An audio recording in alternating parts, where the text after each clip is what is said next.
Olá, minha gente! Tudo bem? Estamos aqui para dar continuidade às nossas aulas de filosofia, né? Com muito prazer, aqui na companhia do professor Hamilton, e que vamos filosofar hoje sobre um tema bem interessante que todo estudante gosta de pensar, que é a questão da liberdade, né, Hamilton? Exatamente, vamos falar de dois grandes filósofos existencialistas que têm a questão da liberdade como um pano de fundo principal de sua filosofia. Então vamos lá. Vamos lá então, acompanhar e participem.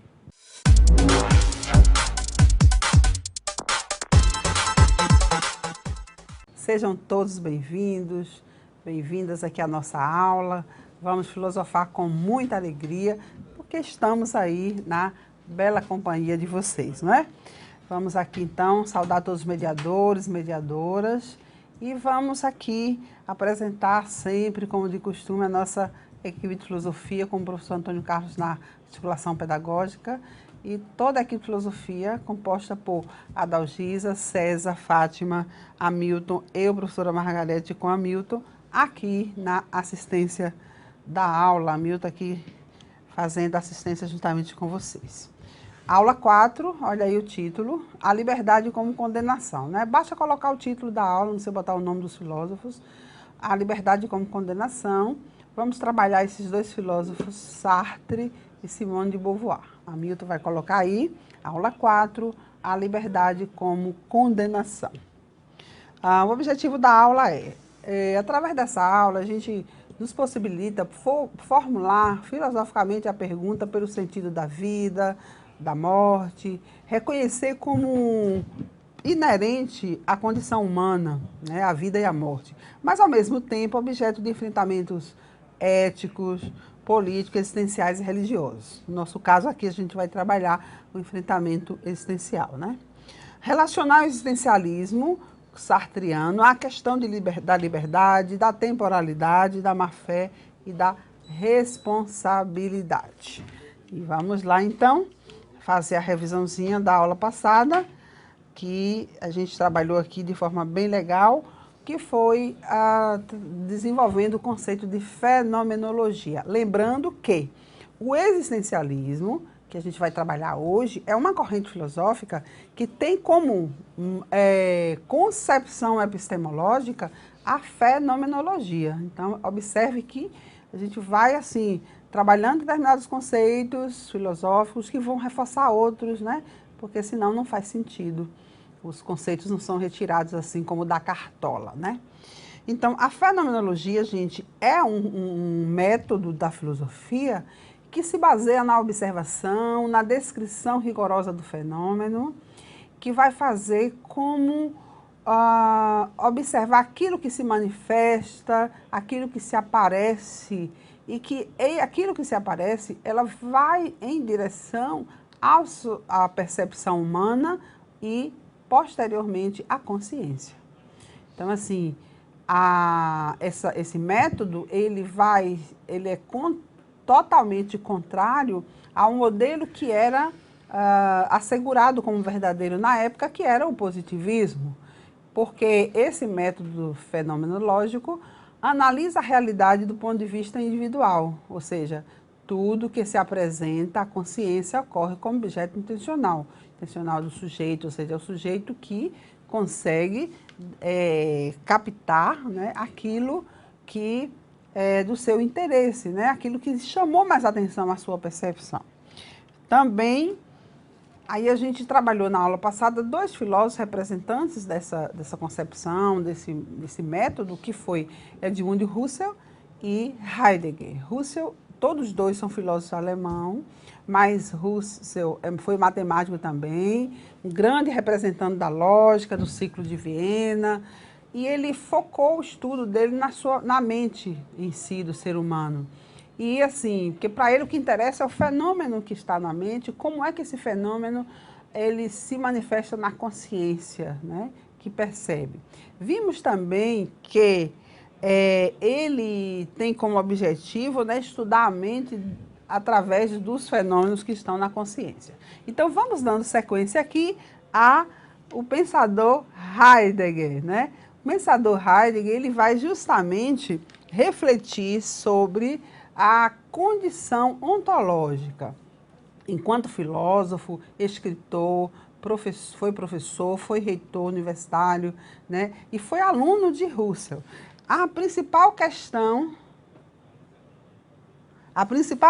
de Heidegger foi a seguinte: dentro do tema, a obra principal dele foi Ser e Tempo, né? Ele vai abordar justamente a questão do ser, nessa obra, que vai justamente definir qual é a perspectiva, as bases do existencialismo, definindo, por exemplo, a existência como algo fundamental. Seguindo aqui, agora a gente terminando a revisão, nós vamos para o tema em si da aula 4, a liberdade como condenação, tá bom? Vamos lá? E para iniciar, a gente vai colocar aqui uma musiquinha, vamos cantar um pouquinho, preste atenção na letra da música. Quero ser livre é o título. Vamos lá?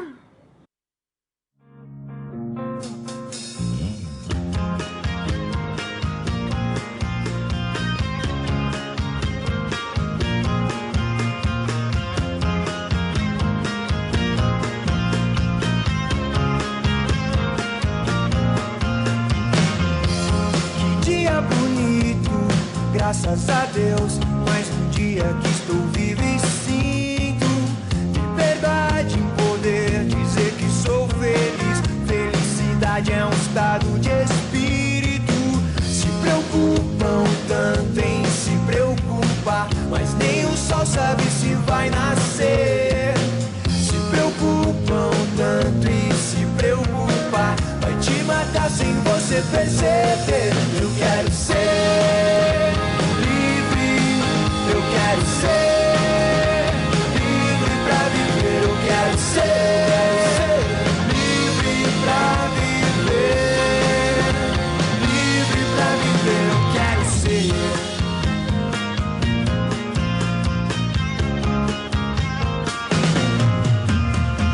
Leve, a vida mais leve. Você não deve mais se preocupar com o que não te faz bem. O mundo oferece a você o pior, mas a gente hoje lida com tudo melhor. Eu errei, mas não faz mal, errar faz parte também. Eu vi que na vida tudo se aprende, talvez ser comum hoje é ser diferente. Felicidade ainda existe, cada dia que passa eu me sinto mais livre. Eu quero ser livre, eu quero ser livre pra viver. Eu quero ser livre pra viver, livre pra viver. Eu quero ser livre, eu quero ser livre pra viver. Eu quero ser livre pra viver, livre pra viver. Eu quero ser.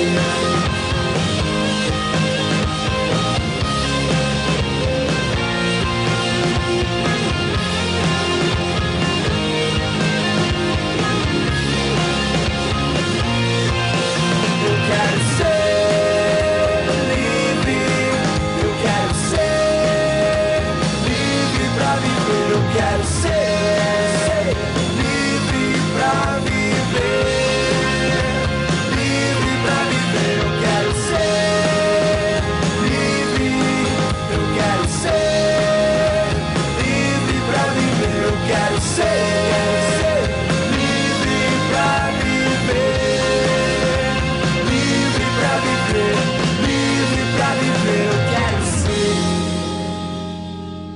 Ok, minha gente. Você quer ser livre para viver? Ou será que somente algumas pessoas desejam isso? E aí, Hamilton? Você quer ser livre para viver, Hamilton? Necessariamente, né? Pois é. A liberdade é algo intrínseco à vida humana, Perfeitamente. né?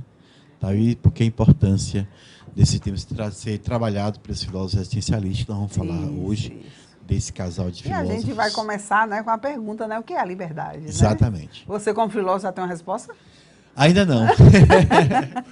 Então, vamos ver assim, o que os pensadores de hoje, que vamos trabalhar aqui, eles conferem, né, como sugestão do que é a liberdade. Vamos lá, então. Gente, certamente você e todos nós, né, conhece aquele ditado: a minha liberdade termina onde começa a liberdade do outro. Vamos pensar nessa frase aqui? Acompanhe aqui comigo, por gentileza, no slide. Você já pensou a respeito dessa frase? A minha liberdade termina onde começa a liberdade do outro.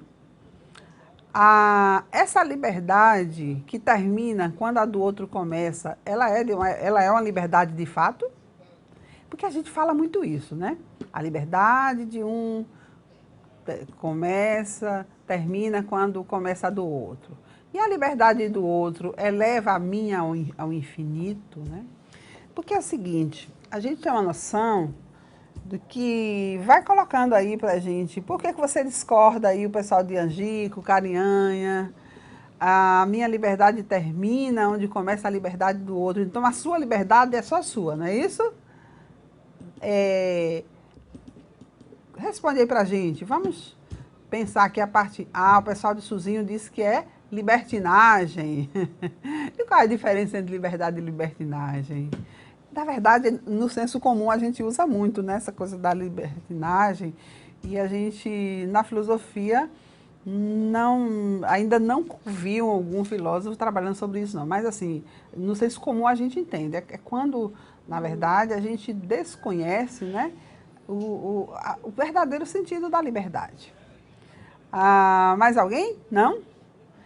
A liberdade do outro eleva a minha ao infinito. Observe.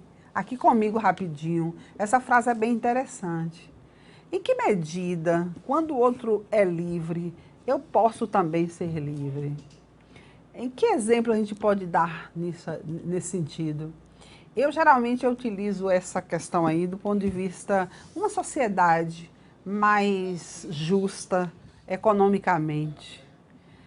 Geralmente é comprovado, né, na história, que quando todas as pessoas, ou quase todas as pessoas, há uma equidade do ponto de vista econômico numa sociedade, geralmente as pessoas tendem você se torna mais livre porque se você tem, você não precisa, o outro também tem, né? Meio que não seja igual, mas seja aproximado.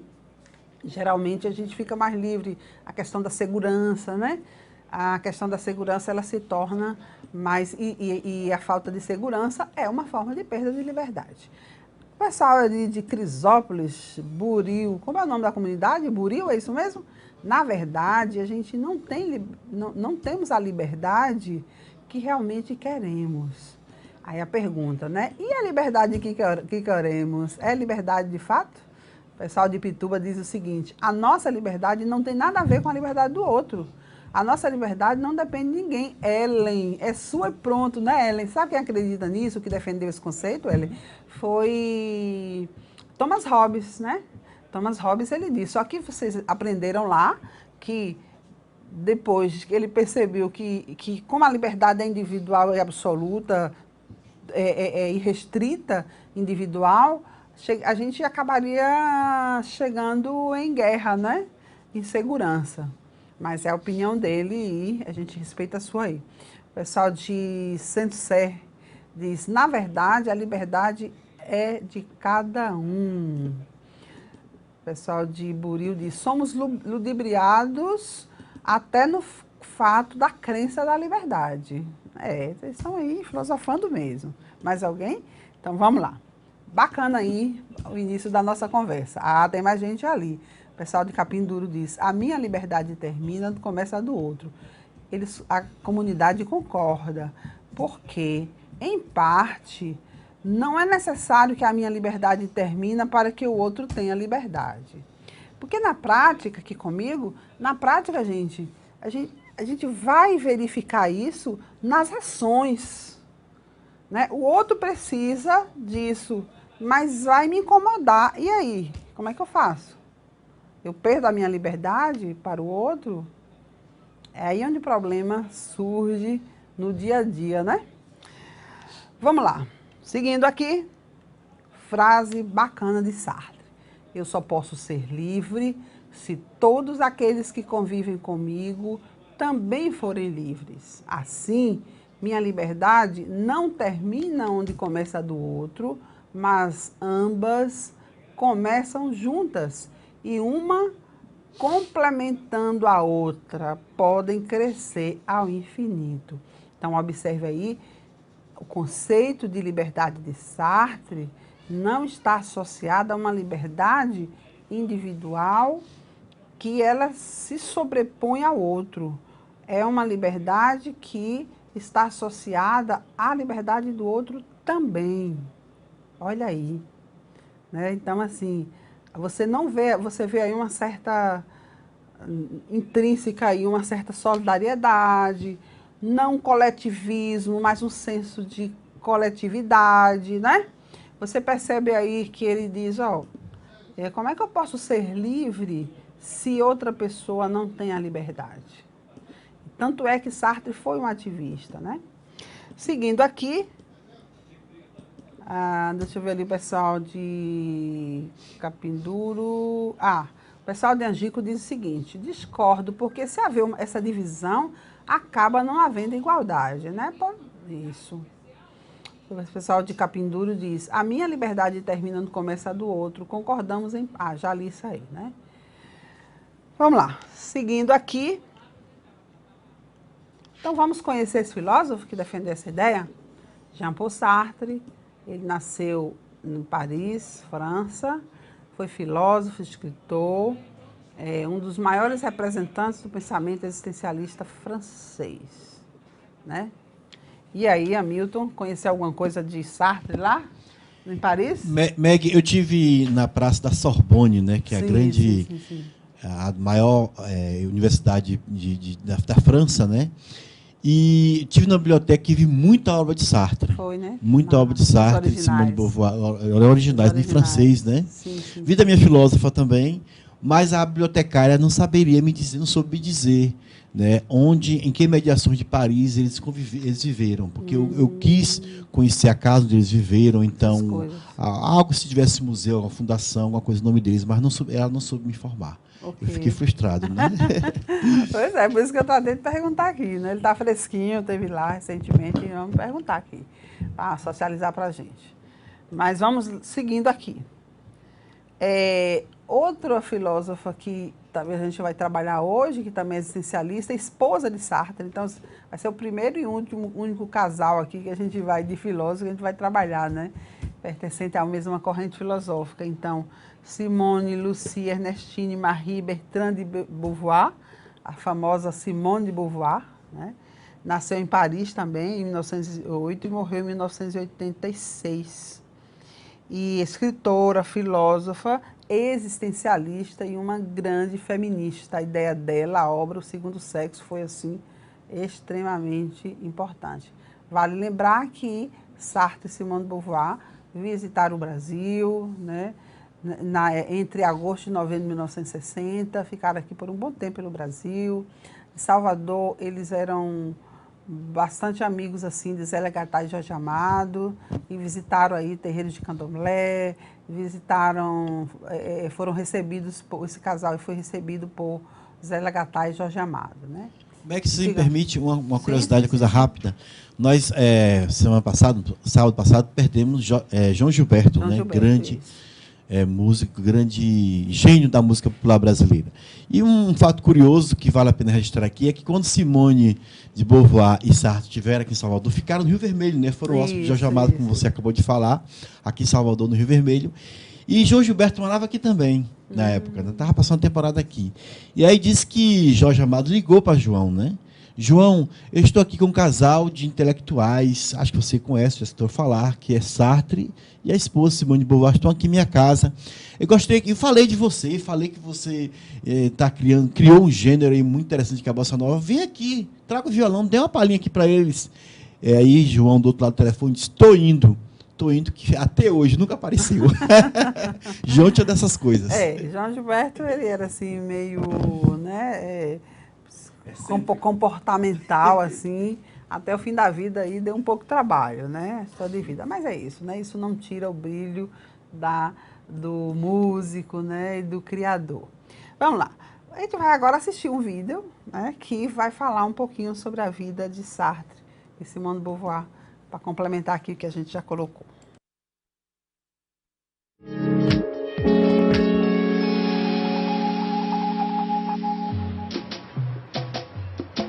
Olá, o Globo Ciência está no ar e prepare-se para um programa boêmio, porque os próximos minutos serão dedicados a um dos casais mais badalados e brilhantes do século XX, Jean-Paul Sartre e Simone de Beauvoir.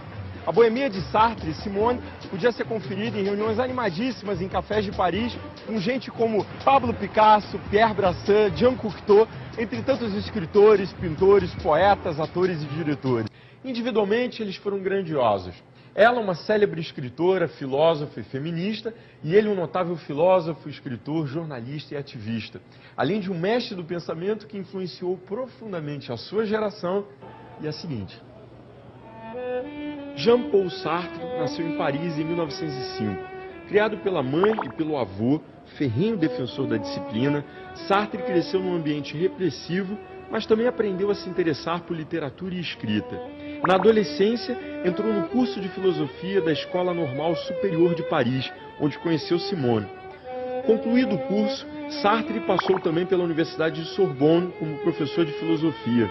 Ele se interessou por grandes correntes de estudo da época, até chegar às teorias existencialistas de Heidegger e Karl Jaspers.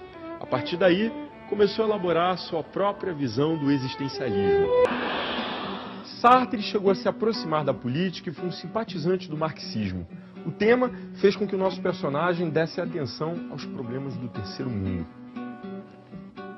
No início dos anos 60, Sartre e Simone de Beauvoir viajaram para Cuba e vieram também ao Brasil, onde ficaram por 2 meses ciceroneados pelo escritor Jorge Amado. O casal deu entrevistas, fez palestras em universidades, visitou uma favela carioca e um terreiro de candomblé em Salvador. Em 1964, Sartre ganhou o Prêmio Nobel de Literatura, mas rejeitou o reconhecimento, dizendo que não acreditava em juízes e seus julgamentos.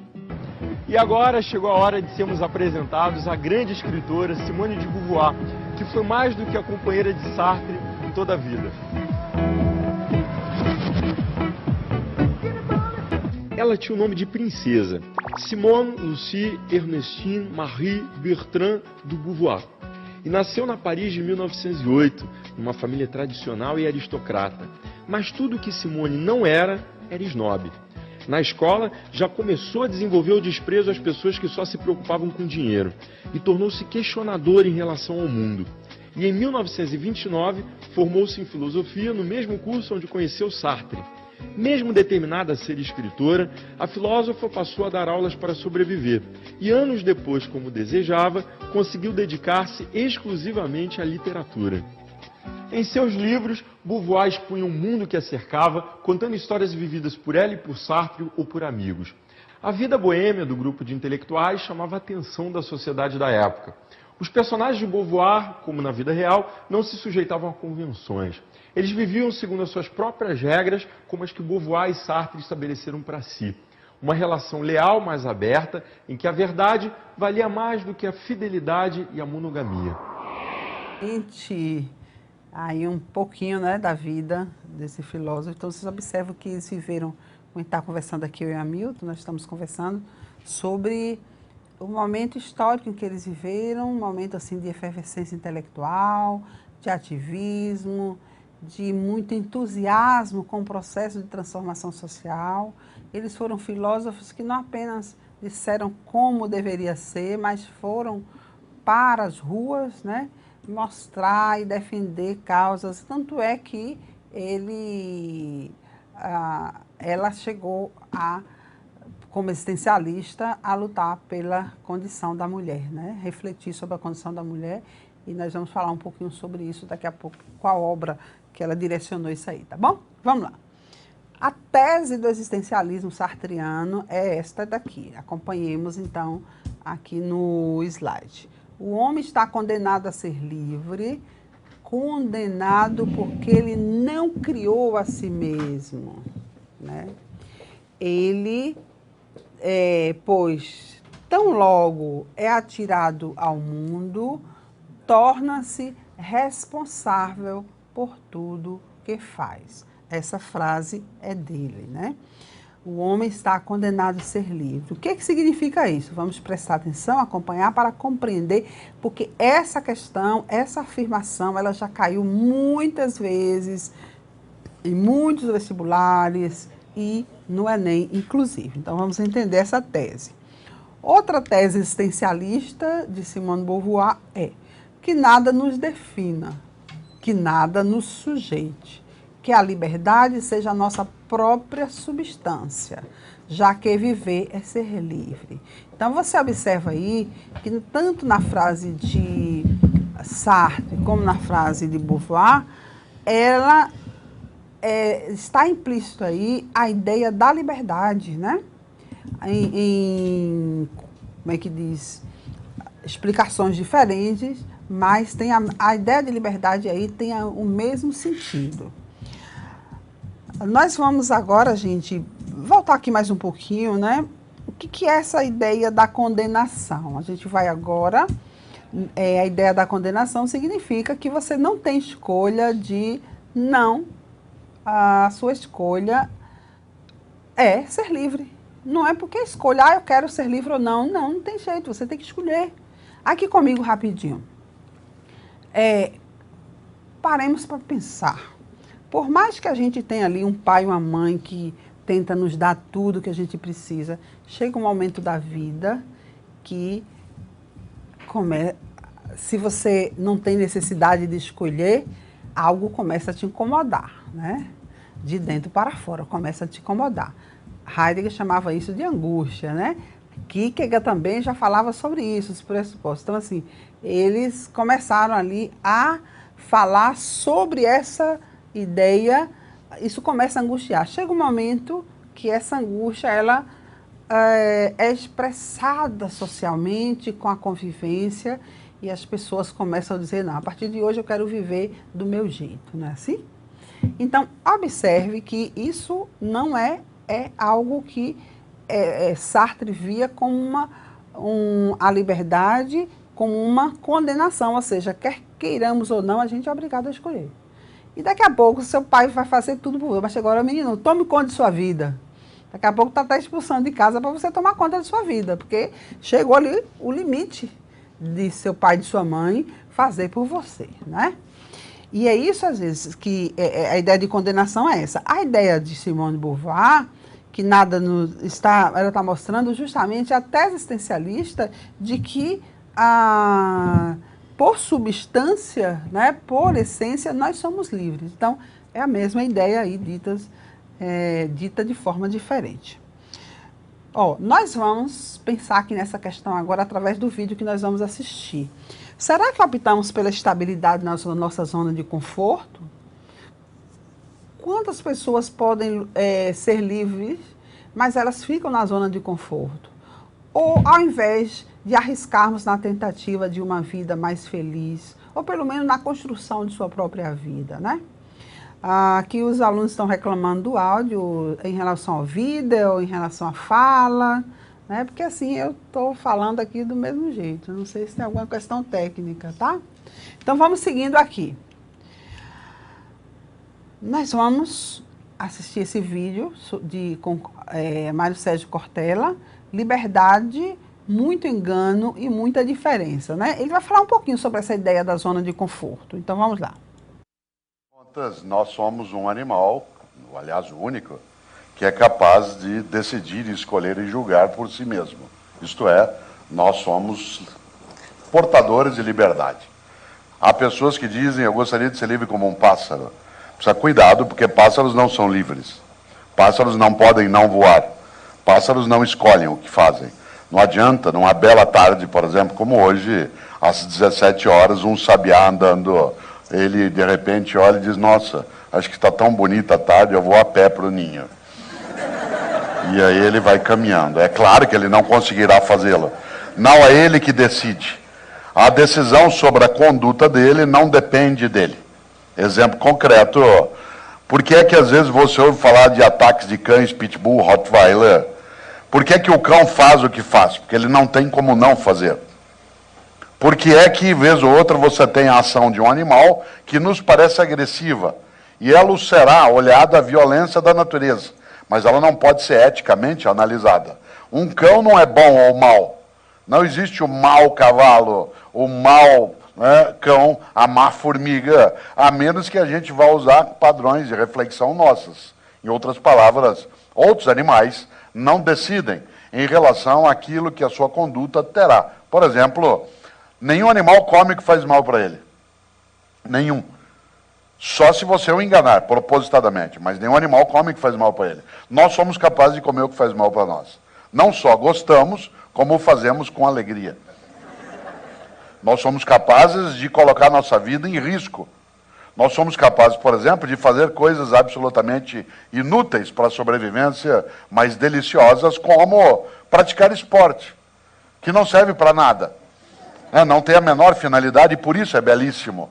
De que adianta saltar de paraquedas, fazer stand-up paddle? Qual é a finalidade de alguém correr de Fórmula 1, girar de maneira insana em alguma coisa que é absolutamente ameaçadora e que pode conduzir à morte e fazê-lo como uma escolha?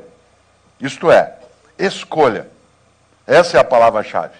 Se você observa, eu não posso avaliar a conduta de um outro animal sob padrões éticos. É boa, não é? É decente ou não é? A formiga, como o Clóvis lembrou, ela é o que é. E ela é o que é, porque a natureza assim a fez. Aliás, me lembro, um grande filósofo alemão dizia algo decisivo. Ele dizia que o pior dos tecelões, alguém como eu, que não tece direito, o pior dos tecelões sempre será melhor do que a melhor das aranhas, que faz teias magníficas. Porque embora o pior tecelão, ele não consiga fazer uma teia como a aranha faz, a aranha só consegue fazer a teia daquele modo. Ela só consegue repetir. Inclusive porque a aranha tem um defeito, ela nasceu sabendo. Isto é, ela nasceu pronta. Ela já faz a teia, como a mãe fazia, a avó fazia, a bisavó fazia. E isso é uma limitação. Nós temos uma grande vantagem. Nós não sabemos fazendo, não nascemos sabendo e não, claro, não nascemos prontos. E desse ponto de vista, nós somos capazes de fazer de outro modo. Aliás, uma aranha, ela faz teias magníficas, mas ela só faz aquela teia daquele jeito, a menos que uma força externa haja sobre ela. Aquilo que Darwin chamou de mutação, por ambiente ou por pressão, aí você tem uma mudança. Nós não. Nós somos capazes, e aí o Clóvis lembrou bem, de fazer o mundo tal qual ele está.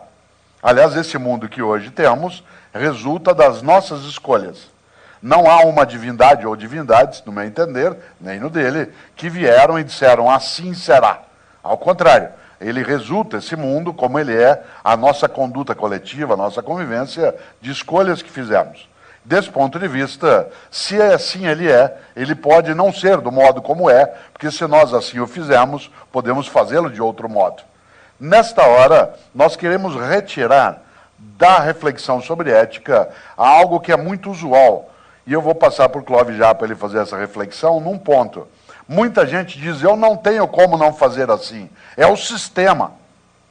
Eu faço assim porque a vida é assim, eu estou em vida social e é o sistema que faz assim. Portanto, eu só posso agir desse modo. Para justificar, inclusive, a conduta que resulta de uma escolha pelo malévolo, quando a possibilidade do benévolo existiria. O malefício é a escolha, o benefício também o é. No entanto, o principal argumento que muita gente usa é que eu posso fazer, a vida é assim, é o sistema. É isso? Viram aí? Essa fala aí de Cortella, ele traz de forma bem interessante várias ideias sobre a questão da liberdade, né? E que, na verdade, como diz ali o pessoal de Colônia, poucas pessoas se arriscam na tentativa de uma vida mais feliz, sendo a comodidade e a insegurança do novo um dos obstáculos, né? Então, assim, o vídeo ele mostra justamente, nós escolhemos, né? Hamilton, quer comentar um pouquinho? Não, o Meg, o Cortella fez essa reflexão, né? Eu me lembrei de uma crônica dele, rapidinha, sim. Que tem tudo a ver com isso, e que você falou agora há pouco, de que tem um momento que os pais dizem, olha, se vire, né? Se vire. Tome conta agora do seu nariz. Tem um conto dele que você deve conhecer, que é Vaca Não Dá Leite. Você conhece, né? Não, não li ainda. É interessante, é rapidinho. Ele disse que falou para os filhos, né? Olha, quando você completar 12 anos, eu vou te dizer o segredo da vida. E aí disse que o menino, quando completou 12 anos, nem dormiu. Foi lá cedo acordar o pai, para o pai dizer: qual é o segredo, meu pai? Eu vou te contar, agora tu não conta para o teu irmão mais novo. Só vou te contar para ele quando ele também completar 12 anos. O segredo é o seguinte: vaca não dá leite. Aí o menino, 12 anos, ficou assim pensando: o que isso quer dizer? Eu estou dizendo a você que vaca não dá leite porque você tem que acordar 4 horas da manhã, levar o banquinho, amarrar a vaca, ordenhá-la, tirar o leite, ferver, tal. Ou seja, você é dono do seu nariz, tem que se virar, produzir a sua própria subsistência, a sua própria vida. As coisas não são dadas totalmente gratuitas. Você tem que correr atrás. Então, esse segredo, né, vaca não dá leite, é interessante para entender também a questão da liberdade humana. Né? Com certeza. Inclusive, segundo Sartre, a única gratuidade que a gente tem é a gratuidade da vida. Então, Sartre não atribui a nossa vida, aqui, esse período que a gente vive no mundo, nascimento e morte, a uma entidade, a uma divindade, mas a algo que nos é dado gratuitamente, mas para assumir como liberdade. Vamos acompanhar aqui e como escolha. Olha o que diz: Sartre entende a vida como um projeto. O tempo todo ali a gente viu na fala de Cortella, ele mostrando isso. O ser humano é um ser de projeto. É um ser que se realiza pelas escolhas que cada indivíduo faz. Então, assim, quando ele fez a associação ali entre a comparação entre o ser humano e os animais, ele está mostrando, ele mostrou ali no vídeo, isso que Sartre diz, né? O ser humano é feito, projeta a sua própria vida, não vive apenas pelo projeto que se construíram para ele, né? Nem o projeto. Eu costumo dizer que até a Bíblia está lá, né? Diz lá, Deus diz: faça da tua parte que eu te ajudarei, né? Então, você vê que até isso, né? Seguindo, então, um slide aí para cópia. A essência da liberdade é livre escolha, tá? Existência e essência humana. Ou seja, primeiramente, eu sou livre para escolher no intervalo de tempo que é a minha vida, entre o período que eu nasci e a morte. Só que é o seguinte, a nossa escolha, enquanto criança, como a Milton deu o exemplo aí, não é? Do que Cortella fez com o filho. Então, assim, ele deu um tempo. Então, é isso que a gente precisa, só que nós, muitas vezes, não trabalhamos a autonomia e o indivíduo para ser livre de forma processual. Às vezes, a gente protege, de repente diz assim: caia no mundo. Ou então, às vezes, também a gente antecipa da liberdade ainda naquele momento que o sujeito não está preparado para ser livre. E aí você também faz o efeito contrário, né? Então, a ideia de essência humana aí significa que aquilo que eu sou, a minha essência enquanto indivíduo, ela é constituída a partir das minhas escolhas. Você está na escola, você teve acesso à educação, você terminou o ensino médio, como vocês estão terminando. Se você não aprendeu, não foi apenas seus professores, a escola que você teve, que foi responsável por isso, não. Você também, será que você deu o máximo de você? Será que você chegou em casa, você foi pensar sobre a aula, você foi pesquisar além daquilo que era necessário, né? Ou você fica apenas esperando que seu professor, que sua professora fale o que você deve estudar? É isso que a ideia da essência humana, da liberdade, você vai também criando o seu projeto, né? Ou seja, fazer as melhores escolhas. O existencialismo procura analisar o indivíduo como, o ser humano como indivíduo que faz sua própria existência. O pessoal de Colônia diz: ter um objetivo essencial na construção do conhecimento do mundo e de si. Claro! Então, quando você cria um objetivo para si, você já está fazendo uma escolha. Se você também não faz, você também já escolheu, meu amigo, minha amiguinha, viu?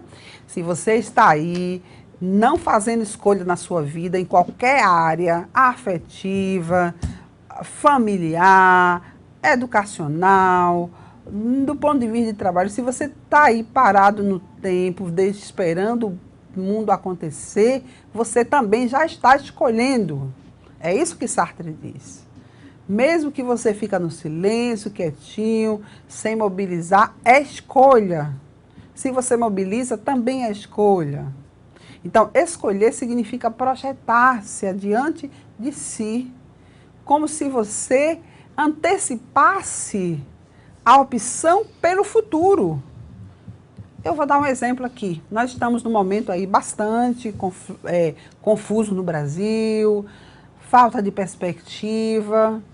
Você só tem dois caminhos. Ou você se acomoda junto com a crise, ou você continua investindo em você. Não vá ficar esperando que alguém vai investir em você, não.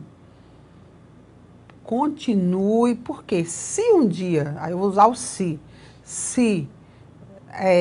houver melhorias no Brasil e você estiver preparado, você vai se preparar na hora que aparece a oportunidade? Ou se você estiver preparado, se você se preparar enquanto estiver em crise, ao invés de ficar só reclamando, tem que reclamar também, né? Mas assim, se ficar só reclamando e não fizer suas escolhas para se capacitar, meu querido, minha querida, quando as oportunidades chegarem, você não está preparado. Ou seja, você fez a escolha lá atrás. Tempo de crise é tempo de você acumular e buscar oportunidades de aperfeiçoamento, de leitura. Ora, eu estou desempregado e vou ficar só dormindo assim na televisão. Por que não vai ler? Por que não vai estudar? Por que não vai ler um livro? Por que não vai estudar português, matemática? Ler livros, revistas, se informar, conhecer as coisas, fazer pesquisas. Por que não faz isso? Então, é isso aí que às vezes a gente se perde, viu? Podemos seguir? Acho que sim, né? Bem pequenininho, eu vou dar sequência aqui. Livre-arbítrio. Vamos aqui agora. O que é o livre-arbítrio? Mais um slide para a cópia. Os indivíduos são livres para criar sua própria vida de acordo com as escolhas que fizerem e devem ser responsáveis por suas ações. Agora, a ideia de livre-arbítrio para Sartre, a ideia de livre-arbítrio para o existencialismo, a ideia de livre-arbítrio, por exemplo, que a gente vê ali contido na Bíblia, ao meu ver, tem uma certa diferença. Porque aqui no existencialismo, o livre-arbítrio é enquanto ser existente, ser vivo, né, entre o nascimento e a morte. Não tem nada que já lhe diz o que você é, nem qual é o caminho correto. No cristianismo, né, a partir da Bíblia, que é a referência cristã, existe ali o livre-arbítrio, mas já diz o que é pecado, já diz qual é o caminho do bem, qual é o caminho do mal. Você escolhe, né, mas você escolhe já sabendo o que é o correto. Aqui não. No existencialismo, você é que vai tomar consciência da sua própria vida e você vai fazer as escolhas, mas você vai responder por essas escolhas. Não há um caminho já pré-definido, predestinado a seguir. O pessoal de Colônia diz, é mais fácil culpar os outros, a sociedade, a escola como um todo. Claro que é mais cômodo. Sartre vai chamar isso de má fé. Nós vamos falar daqui a pouco, inclusive vocês vão anotar também. O pessoal de Angico diz, esse conceito de liberdade tem como princípio as teorias naturalista e contratualista? Na verdade, Sartre não está preocupado com a condição natural do ser humano, não.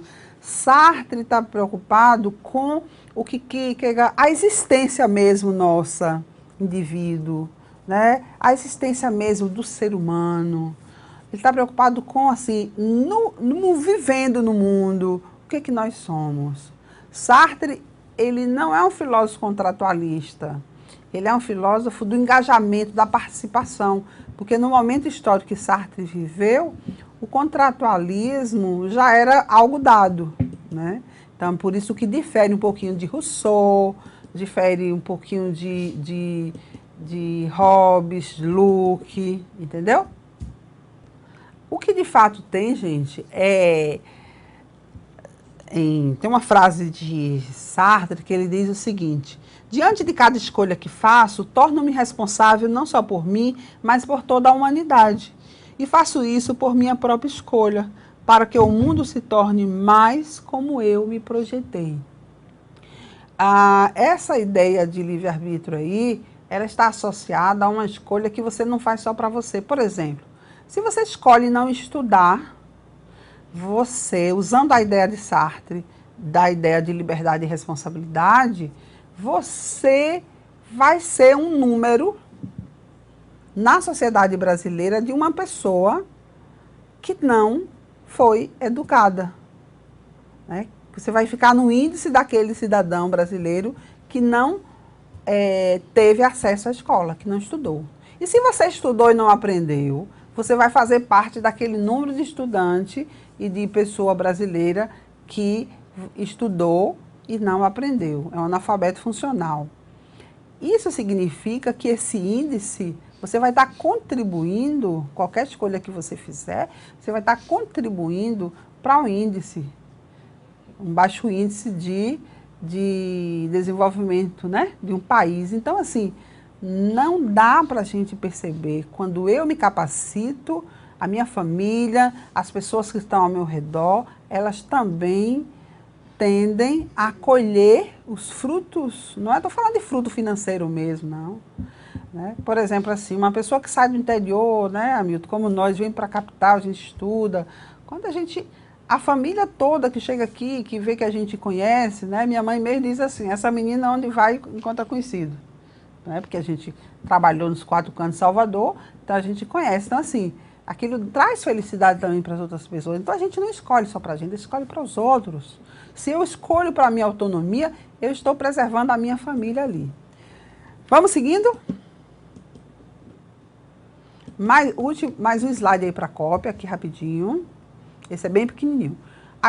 A tese do existencialismo sartreano é: a existência precede a essência. Mas antes de explicar isso aí, quando vocês anotam uma frase bem rapidinho, não vou passar mais do que 1 minuto aí, vocês têm 1 minuto para copiar. A existência precede a essência. Só um pouquinho aí, Ícaro, tem uma fala ali de uma comunidade que eu não li. Isso, obrigada. O pessoal de Buril diz: em parte, podemos escolher algumas coisas, mas há contextos sociais e biológicos que não escolhemos. Lógico.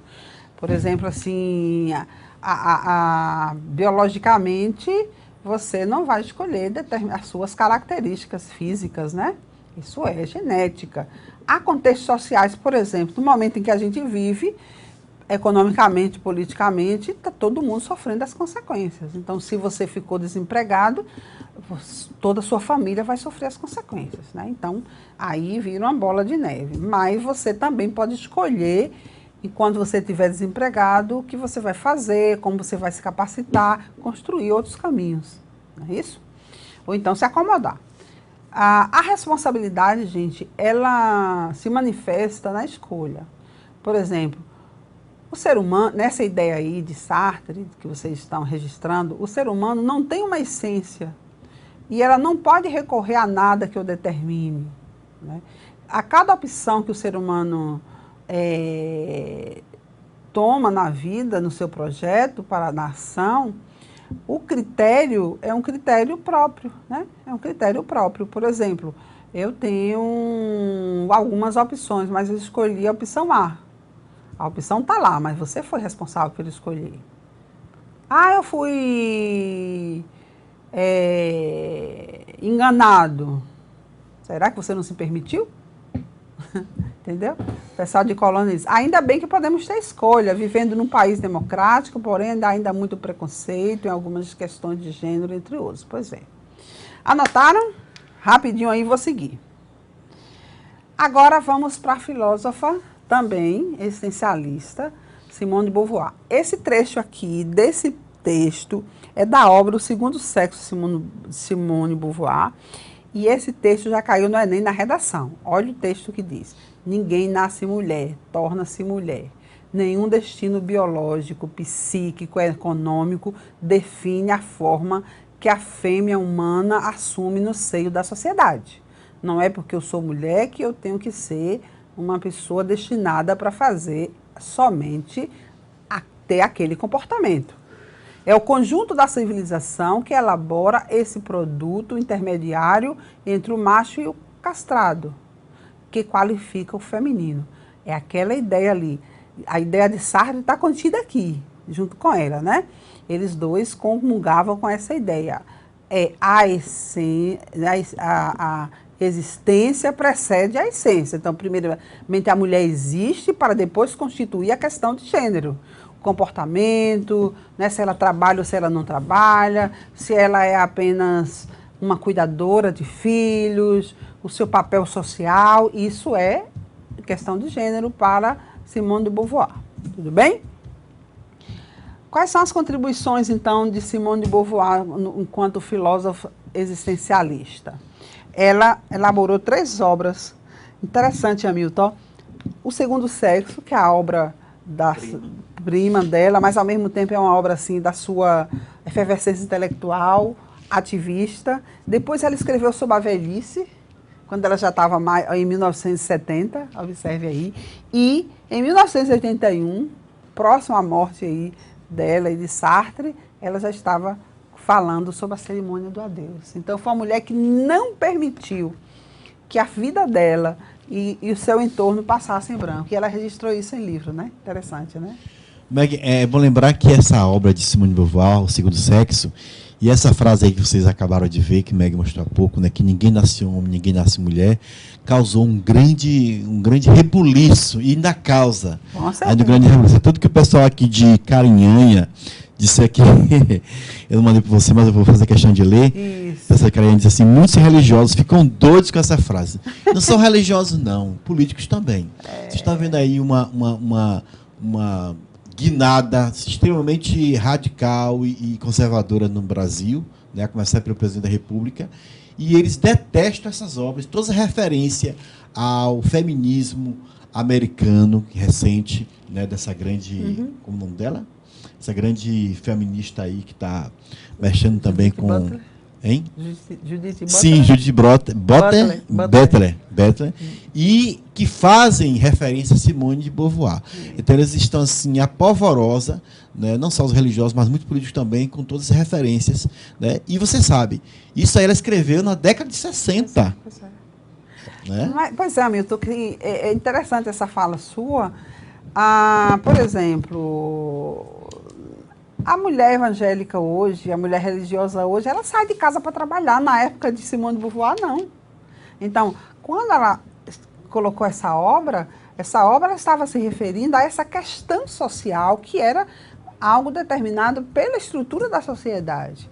Ela ainda não estava falando dessa questão mais do sexo mesmo, não, do gênero nesse sentido, não, que isso não coube a ela. Inclusive, lá na terceira unidade, a gente vai ter uma aula que vai mostrar esses movimentos feministas que diferem um pouquinho, mas essa obra foi demarcadora, né?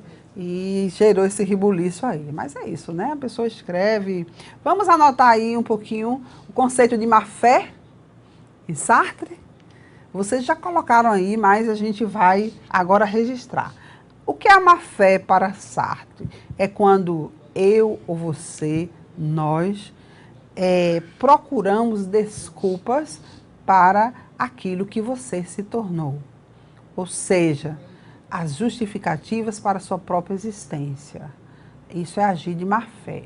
Fazer isso é levar a consciência a esquecer que o nada é o fundamento de toda a existência. Esse nada aí é o seguinte: toda a vida ela precisa ser preenchida com alguma coisa. E ao ser preenchida, você precisa fazer escolha. Você não pode se permitir ser a marionete.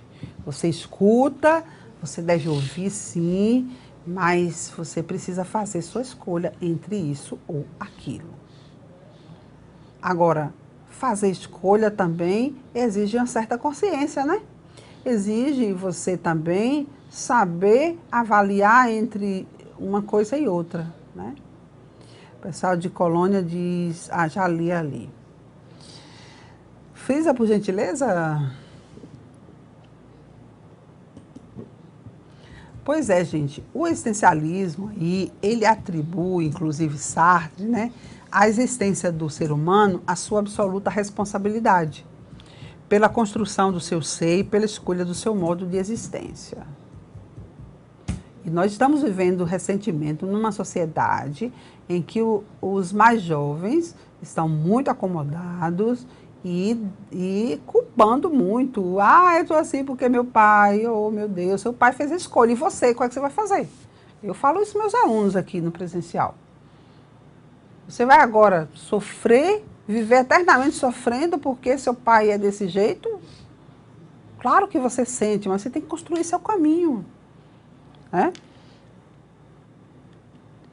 Sartre tem uma frase também que ele diz assim, ó, o inferno são os outros. Ou seja, quando o outro entra no meu mundo, em minha consciência, minha experiência se modifica. O olhar do outro também me modifica. Gente, ó, nós vamos... Frisa aqui, por favor. Frisa essa ideia aqui, que eu vou colocar aqui, logo a gente terminou o tempo da produção, mas a gente tem que dar continuidade, mas antes disso a gente precisa deixar aqui alguns registros. Acompanhe aqui, por favor. Duas obras aí que estão circulando na mão de vocês aí, o Filosofando e o Fundamentos da Filosofia. Esse assunto está no capítulo 14, na página 186 a 189, e no Fundamentos da Filosofia está no capítulo 11, da página 195 à página 202. Aí a gente tem como referência aqui várias obras, também outras obras que a gente trabalhou com você, trabalha para construir nossa aula, os vídeos, né? E a Milton vai fazer a síntese aí, boa síntese.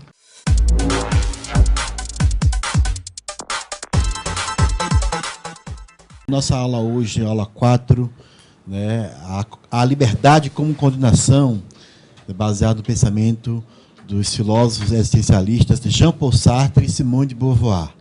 Nós vimos que para Sartre, ele concebeu o existencialismo como uma doutrina que torna a vida humana possível e declara que toda verdade e toda ação implica um meio e uma subjetividade humana, né? Ele partia do pressuposto de que a existência precede a essência. Tem um exemplo que ele dá, acho que dá tempo de falar aqui rapidinho, que é o seguinte. O cortador de papel, por exemplo, ele dá esse exemplo no livro dele, né? O cortador de papel, antes dele existir, a função dele já está determinada. Ele vai, vou criar algo para cortar papel. O ser humano não. Primeiro ele existe, para depois ele se definir o que ele vai ser. Se vai ser professor, se vai ser gari, se vai ser pai ou mãe, se vai ser... Enfim. Então, a existência... Ou seja, o ser precede o que vai ser, né? Precede a essência. A existência precede a essência, diferente do objeto, né? Da coisa, cuja existência vem depois. Primeiro se pensa para que vai se vir, ok? Nós vimos também que aquilo que somos depende não somente dos fatores físicos e biológicos, que às vezes são determinados, como vocês mesmos disseram, mas também é fruto do contexto sociocultural e histórico que vivemos, né? Daí vem o contexto da liberdade dele, né? De que o ser humano é escravo da liberdade, né? Somos livres, né? Esse é o pressuposto básico da filosofia sartriana. E por isso nós vimos que a consciência sobre as suas ações impõe ao indivíduo a responsabilidade sobre suas escolhas, limitando seu livre arbítrio. Daí vem o pensamento sartriano: quando você escolhe, toda a humanidade escolhe também. Essa preocupação de Sartre, né, com a humanidade, com a preocupação social, é o que nós falamos na aula sobre o engajamento dele, né? Ele era um filósofo engajado, que inclusive também atuou como um ser político, um ser cidadão do mundo que Sartre foi. Não é isso, Meg? É isso aí, né? Então, que lembremos o seguinte: nós fizemos nossas escolhas, né, recentemente no nosso país, e todo mundo vai colher, né, o fruto das nossas escolhas. E as consequências E as também. consequências também, né? E é isso aí. Até a próxima.